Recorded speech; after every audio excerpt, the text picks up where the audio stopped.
I was diagnosed on a Monday. Stage 3 Hodgkin's lymphoma. I remember the doctor's voice was calm, like he'd said it 1,000 times that week already. Maybe he had. I was 32, and it hit me like someone kicked the ground out from under me. I just sat there on the crinkly paper-covered exam table, staring at the wall. I didn't cry. Not then. I called Julia that evening. She was still at work, still at the ad agency where we'd both met 6 years ago, back when we were interns fighting over the last stale bagel in the break room. We'd been living together for 3 years. She picked up, distracted, typing in the background. I told her straight. They found cancer. There was silence, just the keys clicking. Then, what do you mean? She came home that night, but not the way I expected. She didn't cry either. She just sat down across from me on the edge of the couch, her arms folded like I was telling her I'd crashed the car or lost my job. Her face was tight, unreadable. I told her everything. The treatment plan, the prognosis, the doctor's optimism. But she didn't ask any questions. She didn't hold my hand. She didn't even sit next to me. 3 days later, she packed a suitcase. "It's too much, Alex," she said. "I can't do this." She didn't yell. She didn't scream. She just zipped her duffel shut and avoided eye contact. I asked if there was someone else. She shook her head. "It's not like that." She left the spare key on the counter. No hug. No goodbye. I didn't hear from her after that. Not when I started chemo. Not when I lost my hair. Not when I collapsed in the hallway and lay there for 10 minutes before I could crawl to my phone and call 911. She was gone. Just like that. And she didn't even check to see if I survived. The first few months of treatment were the worst. I couldn't eat. Couldn't sleep. Couldn't think straight. My skin turned gray. My hands trembled. I saw my reflection once and didn't recognize the guy looking back. I stopped opening social media, but a part of me still checked sometimes. You know, the way you check a bruise just to see if it still hurts. And there she was. Julia. In Italy. Florence. Rome. Amalfi. Smiling under sun-kissed filters. Tagging her new job at a boutique creative firm. And in one photo, just one, buried in a carousel of sunsets, a guy's arm wrapped around her waist. A wrist I recognized. Nate. Nate had been my friend. My coworker. We'd played basketball together every Thursday night for 4 years. He was at our housewarming party. And now he was holding her like he'd never let go. I logged out after that. I spent most days alone, drifting between sleep and sickness. I couldn't work. I was on medical leave, barely able to walk some days. My mom visited when she could, but she lived 2 states away. Most days, it was just me and the silence. When the treatment ended, the scans showed improvement. Not remission, but moving in the right direction. And I survived. Barely. But I did. I didn't reach out to her. Not once. I didn't write some long message asking why she left or what I did wrong. I didn't scream at her over voicemail. I didn't tell her about the night I woke up choking on blood, or the time I had to crawl to the kitchen on my hands and knees for water. She'd made her choice. She had walked away. And I had learned something from that. Something permanent. People don't always wait. They don't always stick. Even the ones who promise to. And when they leave while you're at your lowest, they don't deserve to be there when you rise. So I stopped waiting for people. I stopped explaining myself. And when I finally walked out of that clinic for the last time, I didn't tell anyone. I didn't announce it. I just left. I didn't have money. I didn't have connections. But I had time. And I had something stronger than anger. I had clarity. So I started rebuilding, from the floor up. Quietly. No one was watching. Especially not her. And that, honestly, made it easier.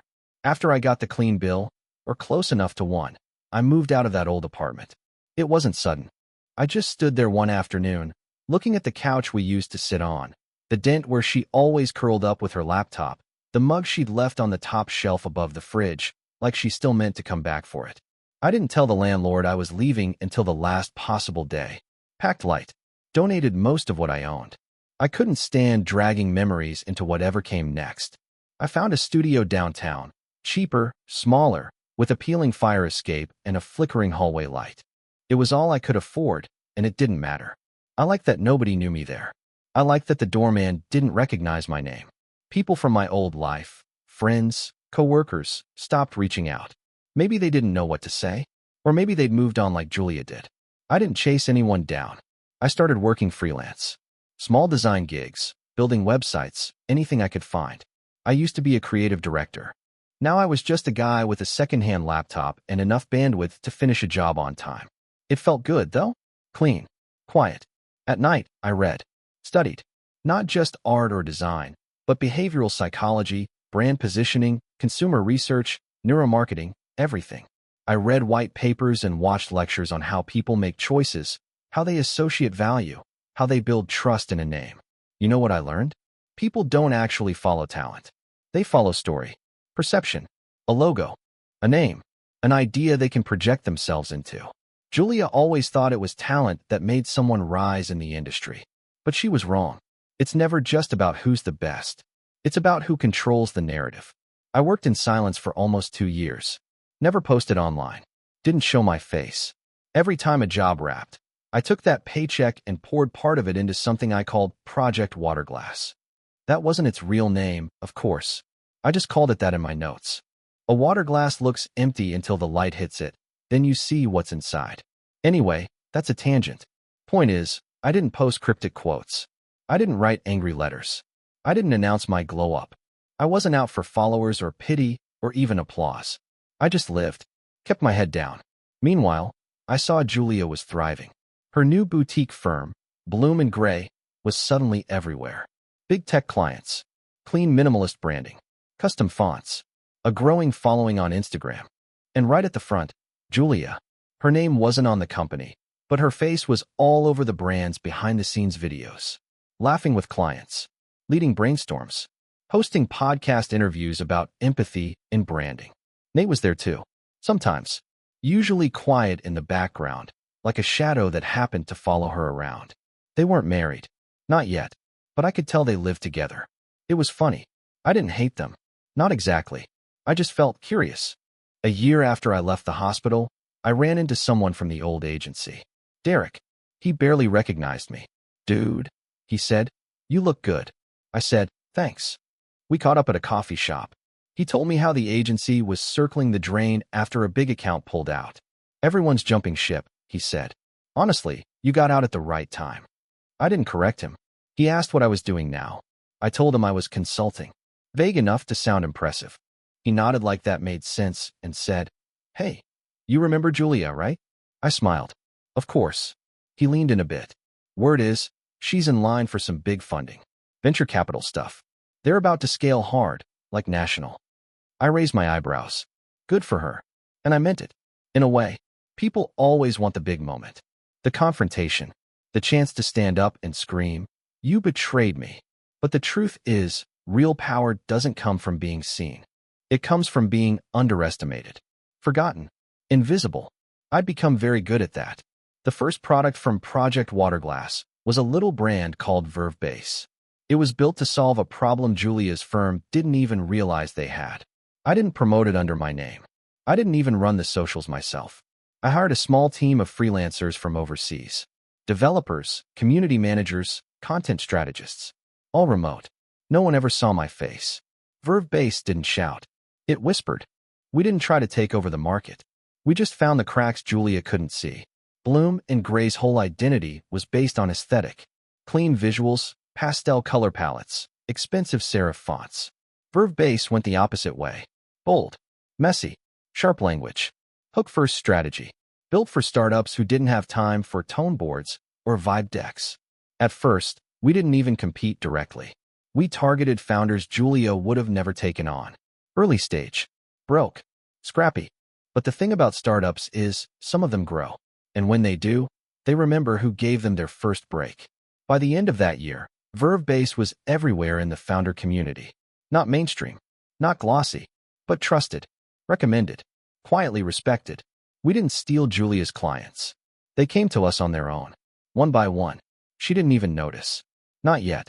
Every time I got a payment notification, I just smiled and forwarded part of it to a fund I created anonymously, the Elm account. It was technically a holding company. I used it to acquire licenses, fund third-party sites, invest in small software platforms, all without drawing a straight line back to me. Bloom and Gray had an empire built on perception. I was building something slower, something buried beneath their feet, something she wouldn't recognize until the ground started to shift. And even then, she still wouldn't see me. I first heard about the slip-up through a Reddit thread. Someone posted a complaint about Bloom and Gray under a burner account in a branding subreddit. Paid $8,000 for a mood board and 3 Zoom calls. Still no site. No deliverables. Felt like they were just winging it. That post didn't go viral. It wasn't a scandal, but it got attention. A few people chimed in, saying they'd had similar experiences. One even claimed they'd seen reused assets across different clients, identical layouts with different colors swapped in. Normally, a company like Julia's could weather that. Negative feedback is just part of the game. But this wasn't just negative, it was patterned. And once people smell patterns, they start sniffing around. 3 weeks later, I noticed something odd. One of Verve-based newer clients, a gritty little fintech startup, had once been listed in Bloom and Gray's upcoming collaborations on their site. But the page was gone now, quietly wiped. I double-checked. Same CEO, same startup. They'd jumped ship without saying a word. I didn't ask why. I didn't reach out. But a few days later, their founder posted a glowing LinkedIn post tagging Verve-base. Night and day. When you work with a team that gets you, it shows. Still no names mentioned. But people in the know? They'd connect the dots. I didn't like posts. I didn't comment. I just watched. Julia, meanwhile, kept doing her thing. I could tell from her content she was feeling the pressure. The tone shifted. Less celebration, more defensiveness. She posted a reel about how no brand can be everything to everyone. Another one titled, Why Great Work Takes Time and Trust. Then came the podcast appearance where she vented about a culture of impatience and how clients expect miracles from agencies in 3 weeks. Nate sat silently in the background of a few shots. His face was tighter now, older somehow, less shiny than he used to be. The comments were still positive, but engagement was dropping. Subtle, but noticeable. People weren't tagging friends anymore. They were just nodding, politely. Then came the real hit. A former Bloom and Gray employee posted a review on Glassdoor. Brutal. Not dramatic, not unhinged. Just specific. Leadership is more focused on their personal brand than on clients. Lots of smoke and mirrors. Very little mentorship. High turnover. Then a second review. Then a third. People started noticing. A design YouTuber made a "What Went Wrong" video about them. It was calm, analytical, not gossip. But it dug in deep. Talked about Bloom and Gray's failure to scale, the inconsistency in deliverables, and questioned if they'd spread themselves too thin. He pulled up screenshots, compared projects, asked if the agency was losing its edge. Julia didn't respond publicly, but I could feel the chill. I'd worked with her long enough to know how much she hated not having control of the narrative. And it was slipping. Meanwhile, Verve-base was quiet, steady. We didn't throw shade. We just delivered. Clients loved us because we didn't overpromise. We didn't pitch ourselves as a revolution. We were just dependable. Some of our projects even popped up on the same awards list Julia used to dominate. Not winning yet, but final round. Shortlisted. Getting mentions. The funny thing is, it was never about beating her. Not directly. I just knew what she valued. What she needed to feel successful. It wasn't money. It was perception, position, admiration. So I never tried to take her down with scandal. I just removed the foundation under her feet, one brick at a time. I started noticing things in her company's messaging, tiny shifts. New hires with vague roles. More client turnover. Strategic realignments. She brought in a fractional COO. That was new. Nate got a title bump, partner now, not just creative director. But he didn't post much. He looked tired in the photos. I remembered the way he used to talk about ambition, about building something real. Maybe he thought he had, for a while. Maybe he still did. Or maybe he was realizing something. That the empire he'd bought into was built on air. I didn't reach out. I didn't gloat. But I did take one small action. I created an anonymous Medium account. Wrote a few posts about the boutique branding bubble. They weren't hit pieces. No names. Just thoughtful essays. Industry-focused. Data-backed. The posts started getting traction. People shared them in Slack groups. One made it into a branding newsletter with 60,000 subscribers. And slowly, the tone around Julia's agency shifted. From aspirational to overrated. From innovative to inconsistent. No one was canceling her. She wasn't being exposed or dragged. But the magic was gone. She'd been admired once. Envied. Now, she was just part of the noise. Another over-branded firm with a shiny website and underwhelming results. I heard through a contact that Julia tried to launch a new sub-brand, a skunkworks creative incubator, probably meant to pivot away from the cracks forming in the main agency. It flopped. Softly. No interest. Another whisper lost in the wind. And Nate? He deleted his Instagram. Not deactivated. Deleted. That said more to me than any post ever could. Still, I said nothing. Didn't call. Didn't show up. Didn't write a letter. I kept doing what I always did. Working. Studying. Building. Because revenge doesn't always come with thunder. Sometimes it just arrives quietly. Like rust. Like time. The real unraveling started in spring. A client pulled out of a major partnership with Bloom and Gray. Something Julia had teased in a podcast months earlier as a massive shift in our agency's growth arc. It didn't make headlines. It didn't need to. Because the client, a rising CPG brand, made their own announcement. They launched a rebrand with a new agency. Not mine, but close to mine. One of the studios I'd quietly funded through the Elm account.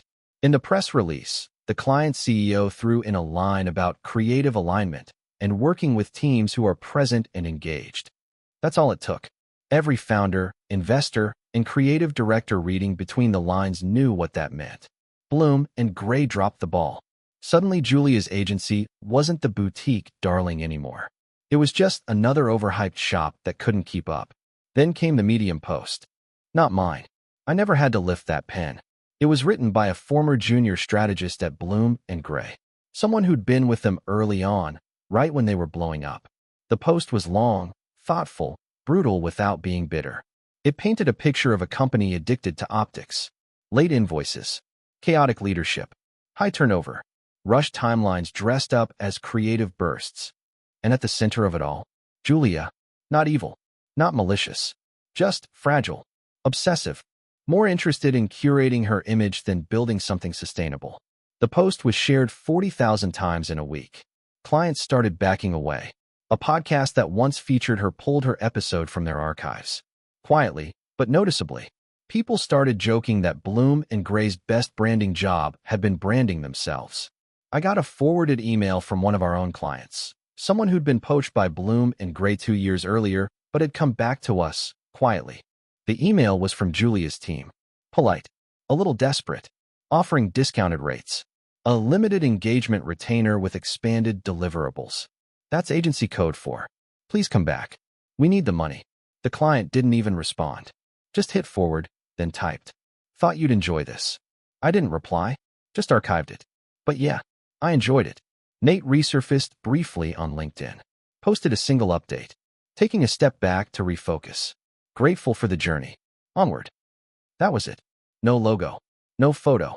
Just plain white text on a gray banner. His email at Bloom and Gray bounced by the end of the week. Gone. Whether he left on his own or was pushed out, I'll never know. I doubt it was a dramatic exit. Julia doesn't do confrontations. She freezes people out, then tells herself they walked. Classic move. Meanwhile, Verve Base had quietly acquired 3 new clients. All of them funded, all with marketing budgets bigger than anything I'd touched in my old agency job. We weren't flashy about it. We never posted case studies. Never bragged. But we were everywhere. Quietly. In decks. In founder Slack groups. In warm intros and whispered recommendations. Julia never saw it coming. And the truth is, neither did I, not at first. My plan hadn't been to destroy anything. Just to build something of my own. Something better. But when you do that right, sometimes destruction happens all by itself. I heard Julia was trying to raise funding again. Word got around fast. But this time, investors were cautious. Boutique agencies don't scale well. Everyone knows that. And her numbers were shaky. 3 failed launches in 18 months. A 60% client churn rate. No CTO. No product arm. No IP. The shine had worn off. People still took her meetings, but not seriously. Not anymore. And it killed her. Because Julia never wanted to just run a successful agency. She wanted to be the brand. The face. The story. Now the story was slipping away. Someone posted a TikTok of her at a local branding panel. Just 30 seconds. She was on stage, smiling, but you could see it in her eyes, that flatness. That panic trying to wear a grin. The comments were merciless. She looked so tired, OMG. Didn't they botch that sustainable coffee startup? This whole aesthetic is so 2019. The internet doesn't need facts. It just needs momentum. And Julia's was going downhill. Fast. I passed her in real life once. By accident. It was in a cafe downtown, near the river. I'd just finished a call and was grabbing a coffee. I turned, and there she was, waiting for her drink, wearing sunglasses indoors, like that would hide the bags under her eyes. I don't think she saw me. Or maybe she did and chose not to react. But I watched her, just for a second. She looked small. Not physically, just less. Not the woman who left me with a suitcase and a shrug. Not the person who posted from rooftop bars while I puked into trash cans after chemo. Just a woman who bet everything on herself and lost. Not in one big crash, but in pieces. I paid for her coffee.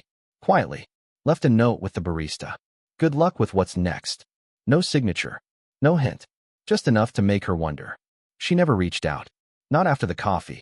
Not after the agency faded from headlines. Not after Nate vanished from her LinkedIn. That note I left? I imagine it haunted her. Not because she knew it was me, but because she couldn't be sure. When your whole identity is built on control, on knowing the room, curating the angles, anticipating the reaction, uncertainty is its own kind of hell. And I gave her just enough to live in it. But you want to know the truth, don't you? How I did it. How I dismantled the life of someone who once walked away like I was already dead. How I built the thing that ruined hers, without ever laying a finger on her. All right, let's rewind. You remember Project Waterglass? The name I gave to what I was building when I had nothing? That wasn't just a company. It was a system. At first, it started simple. Design work, branding, positioning. But I didn't stop there. I didn't just want to compete. I wanted to understand the cracks. The weak spots in the world she'd built.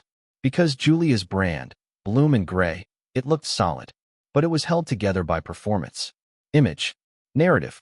She curated everything like it was an art installation. Her panels, her outfits, the lighting in every photo. And I knew that all I had to do was build something real enough, strong enough, to make the illusion impossible to maintain. So I did. Here's what most people don't know about boutique branding agencies. They're vulnerable in two places. Early-stage clients. Reputation-based referrals. So I cut into both. Through the Elm account, the holding company I quietly created, I funded or partnered with 7 small but talented design studios and development teams. All remote. All anonymous. I fed them process documents, pitch templates, even client lists scraped from old site archives. But most importantly, I gave them Verve-Base, an internal tool I built from scratch, disguised as a SaaS platform, designed to automate and systematize the early branding process. Mood boards in minutes. Wireframes in a day. Brand voice generators. Color psychology matching. It wasn't pretty, but it was fast, and it let those small studios punch way above their weight. Then came the second move, content control. Those Medium essays? Not all mine. Some were. Others were ghostwritten through contributors I paid. Every article, every post, every tweet that questioned the boutique branding model. I helped seed it. I didn't name Julia. Ever. I didn't have to. I just created a current. And eventually, her boat started drifting in the wrong direction. You know the startups that left her? The quiet exits. I helped fund some of them. Not directly. That would have been sloppy. But through tiny convertible notes and angel investments buried inside syndicates she never would have noticed. I gave them the tools, the teams, the confidence to walk away from her. And then I gave them alternatives. My alternatives. The Glassdoor reviews. I didn't write them. But I didn't stop them, either. When you fund the platforms where discontent brews, you don't need to say a word. You just provide the space, the spark, and the fire takes care of itself. As for Nate, I didn't reach out to him either. But I think he figured it out eventually. Not the full picture. Just enough. Maybe he saw my name tied to one of the tools they suddenly couldn't compete with. Maybe he recognized the cadence of a campaign he'd once seen on my screen years ago. Maybe he just felt it, the architecture behind everything falling apart. The work was too clean, too sharp, too intentional. That's the thing about smart people. They don't need proof. Just patterns. Why did I do it this way? Why not call her out? Message her? Show her what she lost. Because she didn't leave me for someone better. She left because I was inconvenient. Sick. Weak. Temporary. She couldn't handle sitting next to the man I was when everything fell apart, so she ran. And she only ever knew how to love the version of me that was rising, winning, smiling. But I don't love that version of me. I love the one who crawled to the kitchen floor, the one who shaved his own head in the mirror, the one who kept building when no one was watching. And that man, he doesn't need applause. He doesn't need revenge that comes with fire and fury. He just needed peace and a little precision. So now, Julia's agency is a husk. The name still exists, but the myth is dead. The clients she built her empire on now work with people I trained, funded, empowered. The tools she once scoffed at now set the standard.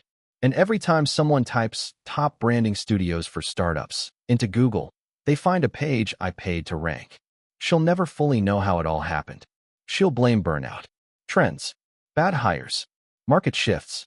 But somewhere deep down, somewhere she doesn't want to look, she knows she left someone behind. And he didn't stay there. The last time I saw her was 6 months ago. She walked past me in the West End, phone in hand, coffee in the other, hair tied back, no makeup, quiet, rushed, human. I didn't say anything, just watched her walk by.